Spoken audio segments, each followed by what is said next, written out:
as armas e a nova ordem.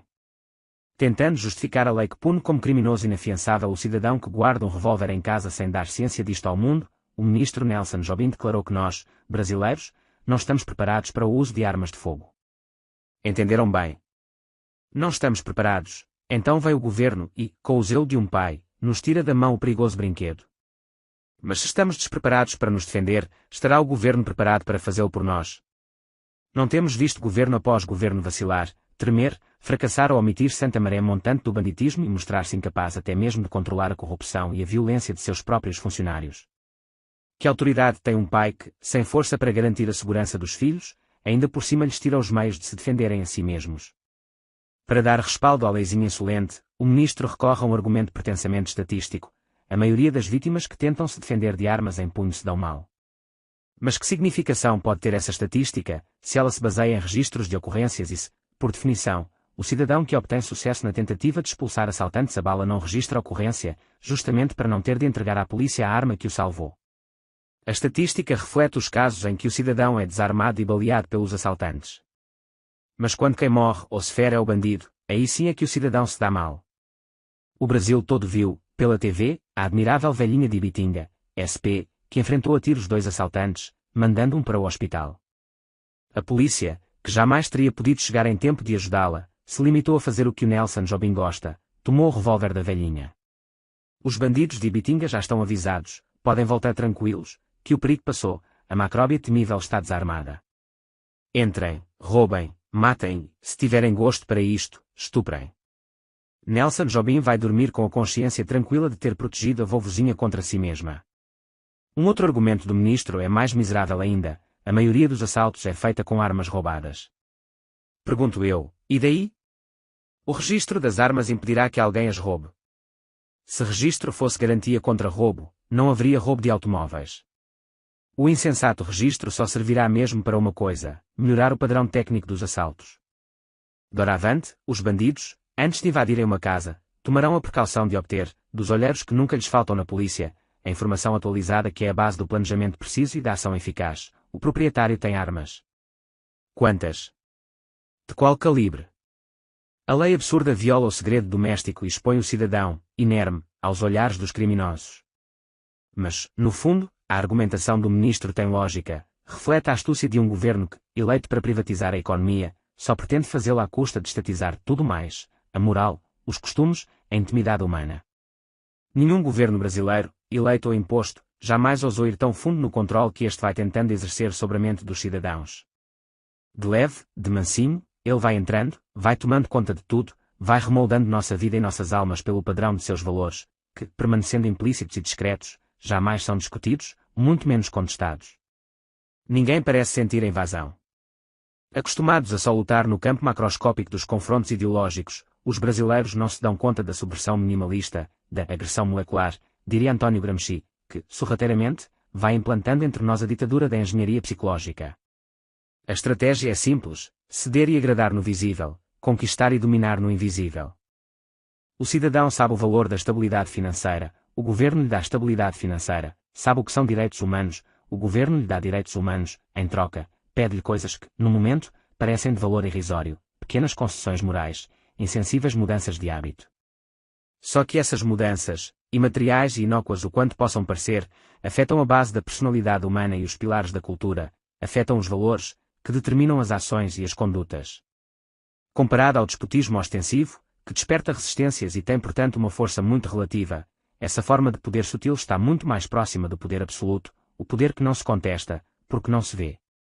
Só nos últimos meses o amável Leviatã Tucano deu 2 passos de gigante, apossou-se de nossos cadáveres, decretando dose dono presumível deles até prova em contrário, arrogando-se o direito de picotá-los e distribuí-los em retalhos a quem bem entenda. Depois veio com essa promessa de nos livrar do perigo temível a que nos expomos ao segurar uma arma pelo lado do cabo, missão caritativa em nome da qual, a uma simples denúncia anônima, os agentes da lei poderão vasculhar nossas casas, enquanto nós, como bons meninos, olhamos com gratidão e reverência esses anjos de ternura que nos vêm nos proteger de nós mesmos.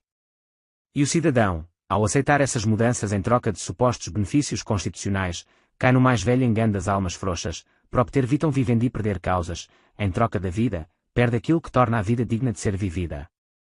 Raciocinando com os estereótipos ideológicos de 4 décadas atrás, estatização igual socialismo, privatização igual capitalismo, não entendemos a composição sinistra do novo tipo de Estado que vai se formando no quadro da nova ordem mundial, onde a crescente liberdade capitalista, na esfera econômica, se alia ao dirigismo socialista mais duramente centralizador, na esfera social, moral, educacional e psicológica, fórmula que satisfaz, a um tempo, aos empresários, à burocracia estatal e à inteligência ativista. Como diz um lúcido amigo meu, o escritor António Fernando Borges, direita e esquerda, unidas, jamais serão vencidas. Visto em escala mundial, esse crescimento inaudito do poder do Estado sobre a vida dos cidadãos contrasta da maneira mais assustadora com a sua progressiva impotência face ao inimigo declarado. Nenhum governo do mundo tem hoje a autoridade para se arrogar o monopólio dos meios de segurança física. O banditismo é mais próspero do que qualquer nação da Terra, cresce 7% ao ano, duplica-se a cada década, e o Banco Mundial, ao incluir oficialmente em suas análises a variável denominada produto criminoso bruto, já reconhece a impossibilidade de distinguir, no sistema financeiro do planeta, a parte limpa e a suja. A expressão, quinto poder, já não é apenas um giro linguístico. Ela assinala que boa parte da população do planeta se abriga hoje sob a proteção dos chefes do tráfico internacional, sem ligar a mínima para os chamados poderes constituídos. Estamos diante de um fenómeno histórico singular, a formação de uma nova classe dominante, sem pátria nem rosto, que dita leis e rege o mundo à margem de todas as teorias, cada dia mais fictícias, que legitimam há 2 séculos todas as formas de governo conhecidas. Para tornar as coisas ainda mais complexas, o banditismo, organização multinacional, não pode ser combatido na escala das fronteiras nacionais. Ao lado da globalização da economia, surge portanto o fenómeno da globalização da segurança pública.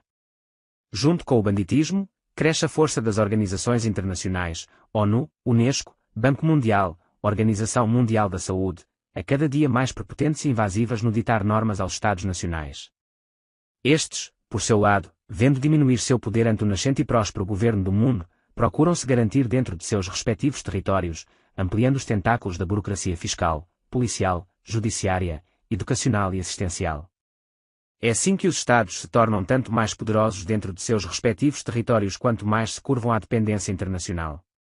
Seja nacional, seja mundial, seja o do Estado, seja o das gangues, o poder cresce, e a margem de ação dos cidadãos diminui à medida que se alarga a faixa cor-de-rosa de seus direitos nominais. O antagonismo aparente entre os poderes nacionais e a globalização oculta o recrudescimento do velho conflito que Allen resumia na expressão citoyen contra les pouvoirs, o cidadão contra os poderes, um cidadão que, não podendo sequer abarcar com a vista a extensão das forças que o subjugam, está cada vez mais, em relação a elas, não como um súdito ante o rei, mas como um mortal ante os deuses.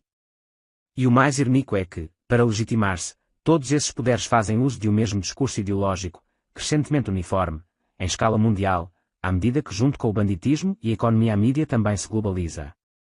Esse discurso é invariavelmente o da liberdade, da democracia e dos direitos humanos. Seja em nome das nações, do planeta, da ordem ou da desordem, ele exalta o cidadão e procura despertar nele o impulso de reivindicar, a ambição de fazer-se ouvir, a consciência de seus direitos, sem jamais incomodá-lo com a lembrança de um dever, para não despertá-lo de seu sonho magnífico de escravo transfigurado em rei e para ele não tome consciência de que, ao gritar contra poderes menores, sempre concorre para o fortalecimento de algum poder maior. Eis aí uma novidade inaudita na história das ideias. Todos os poderes antigos procuravam ostensivamente exaltar ou divinizar o dominador, despertar nos dominados o desejo consciente de submissão.